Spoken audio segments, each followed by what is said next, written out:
Okay. So you start it. So you direct these now? Yeah. Okay. I've been your manager this entire time. Okay. You're lucky I haven't fired you yet. Okay.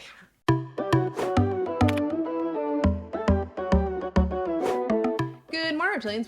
Welcome back to the channel. I'm Elle. And I'm Den. And this is Elle's Reptiles. I've done multiple videos like this in the past, but never quite exactly like this one. This week we are doing a video about things that I wish that I knew before keeping reptiles, or the worst things about keeping reptiles. So stay tuned and let's find out. Just a disclaimer, this is not in any way me saying that I don't love keeping reptiles. I absolutely adore keeping reptiles. This is just some very quick things that I wish I knew before I kept these reptiles. Before we get started, this video is sponsored by the Doobie Dude, so make sure to stay until the end of the video to find out all about how you can save 10% off of your entire order at thedoobieddude.com. Let's get started. So the first thing that I wish I knew is exactly how much space reptiles would take up. Yeah, and the fact too that the requirements for how much space and the size of their tanks is different depending on where you live. And the more space that's been allotted to them, the better the reptiles have been thriving. Yeah, and the recommended sizes has gone up just in the time that we've started keeping reptiles. And because of how much space that these reptiles have taken up, we've actually had to build on a whole additional room, which is a much better situation than the situation we had before where they were all in our bedroom. Yeah, our bedroom was so crowded. That's why we never did a reptile room video, because we also lived in there. So yeah, that's the first one. I just wish that I knew how much space that they would end up needing as time went on, and who knows, they might need even more space in a few more years, so Hopefully not. The next one is just all about feeding them, just the entire process of feeding the animals. You know what grinds my gears is when these reptiles don't want to eat and they go on their hunger strikes, which is very annoying and something that we were unaware of when we first started getting reptiles, especially ball pythons. But ever since they've been in these 6-foot tanks, they've been eating fantastically. Sylvanas is actually moving around right now. That's probably some good footage. You're already getting good footage right here. Okay. So feeding 1 or 2 reptiles is fine, but when you get quite a few, it gets pretty pricey. Buying a whole bunch of rats, our last rodent order, so rats and mice, was $160, I think. It lasted for a while, but that's still quite a bit of money, and that doesn't include the insects that we also have to buy. And I mean, honestly, it's cheaper than having a full-size dog, though. I mean, yeah, it is. I spend easily $50 a month just to feed my dog. Yeah, this is true. And just to quickly throw into that feeding category as well, I also did not know that I would be breeding my own feeder bugs. That is not a thought that had occurred to me, that I'd have a bunch of bug bins in my house. But it's cool though. Those cricket bins stink. Yes, they do. As you guys might have noticed, I do not like crickets. Okay. And one thing I wish I would have known is just how many reptiles this lady was going to want. I don't even think we're halfway done yet. Yes, we are. Doesn't feel like it. With getting reptiles, it is very easy once you get 1 or 2 to keep wanting more and more, especially if you fall in love with a certain type, like ball pythons, and then you see all the different morphs of ball pythons, or leopard geckos, and then you see all the morphs of leopard geckos. There's some pretty reptiles out there. There are. There's a lot of very awesome species. So just know that if you are getting a reptile, that you're probably going to want more, and in wanting more, you're probably going to attend a whole bunch of reptile shows, Which are a lot of fun, actually. You should go check one out. yeah, just make sure that you bring money. Yep. And you do your research before you go. Know what you're looking for when you get there. Be prepared. Yeah. When I very first started with reptiles, I really wish that I knew how to better research reptiles. Because when you first buy a reptile, the pet stores, they just push you to their guides. Or a lot of people that aren't really tracking what they're supposed to do if it's their first reptile, it just takes the word of the store employee people. And if it's a chain pet store, for an example, they don't know what they're talking. They're just repeating what they hear from other people. And it's that whole concept of when everyone says the same thing over and over again, it starts to change from one person to the next. And that's not all pet store employees. There's some really good ones out there. You just gotta be careful. And also, also know that you should never get all of your information from one source necessarily. There are some absolutely amazing sources out there like Reptiles that does go into detail about a whole bunch of stuff, but also looking at other people's experiences and the experiences that you have with your animals, and then combining that with the knowledge of professionals and websites that know what they're talking about. That collective experience and that collective knowledge is going to help you best take care of your animal. Just make sure that your reptile care information is up to date, because like just one example, leopard geckos, 10 years ago, part of their care instructions was that you could cohab them, but really you're not supposed to be cohabiting them. Yeah, so make sure that it's up to date, because the information is always changing. In just the time that we've had these reptiles, the care instructions have changed quite a bit.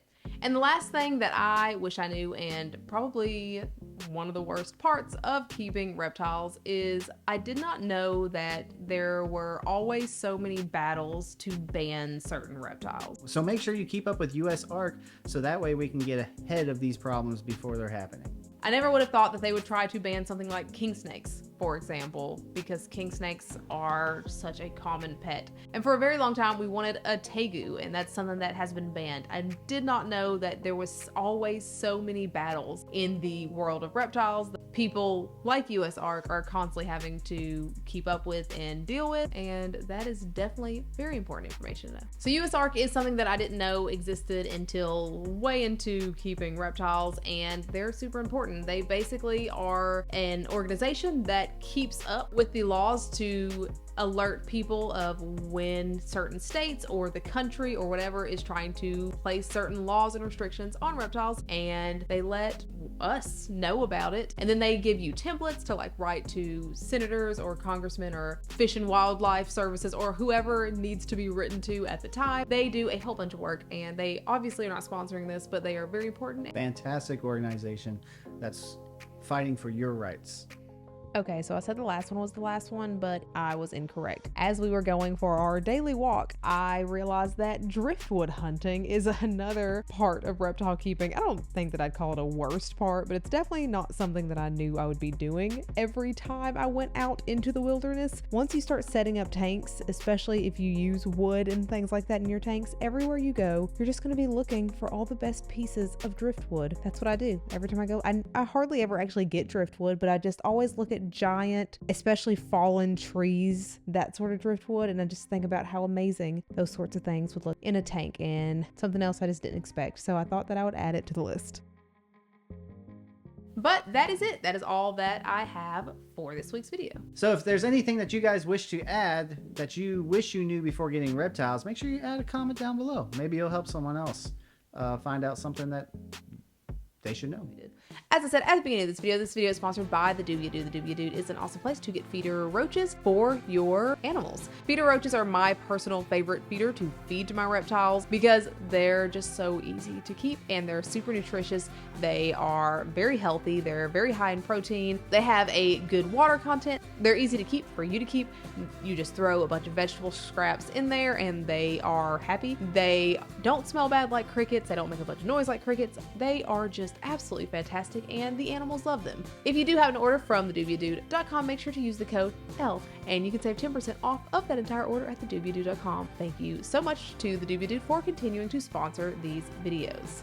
As always, if you haven't already, please feel free to follow me on my socials and like, subscribe, and hit that bell for notifications every single time I put out a new video, which is every Sunday and some Wednesdays. This week's Instagram shoutout is here, and this week's subscriber shoutout is here. Thank you so much for liking and following and subscribing and sharing and commenting and all that jazz. Yes. We thank you guys so much for the support, because without you guys, we would not be able to do this. You were beast news. You are the bee's knees. Thank you so much for watching, and I hope you have a fantastic day. Bye. Because we're talking about the worst parts about reptiles. The worst parts. And because they require so much room. And because they require so much. Wait, you started talking while I was before I even had it all out. Okay, go. And let's get started. No, that's done. We did that. Terrible. Okay. We've been married for Too long. I can agree with that. We finally agree on something. All right, go. Yeah, so that's just the huge thing is I wish I knew how much space that they would need. So yeah, that's the Oh, so you should start. Mm-hmm. Next, the next thing is...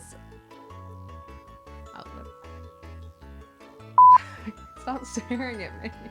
Okay. The next thing that I wish that I knew is that once you start getting... How would I say it? You just told me to say it. That's what I'm saying. I genuinely feel like I've done this video before. Doesn't matter. Okay. No one wants to watch your old stuff. They want to watch your new stuff, babe. Why? Because it's new. Like, I know when I'm looking through videos and I'm like, 4 years ago, next. So if you've found anything interesting that you'd wish to contribute to that, make sure you put it down in the comments down below. Maybe you'll help someone else out. We still have one more. Are you trying to end our video? I wasn't trying to end our video. I was just trying to comment on what we were talking about in a specific thing. But I could see how it looks like I was trying to end the video. So cut that part and just put it at the end. Okay.